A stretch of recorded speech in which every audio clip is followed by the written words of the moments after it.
وثيقة عثر عليها في السليمانية في جنوب كردستان، دونت على جلد الغزال، يعود تاريخها إلى أيام الغزو العربي لكردستان.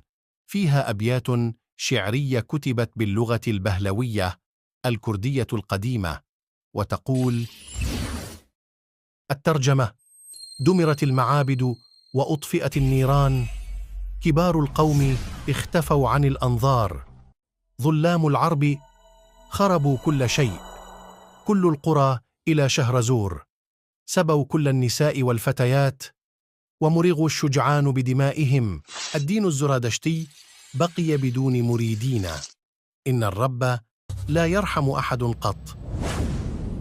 كانت هذه أبيات شعرية قالها أحد الكرد إبان الغزو العربي الإسلامي لكردستان.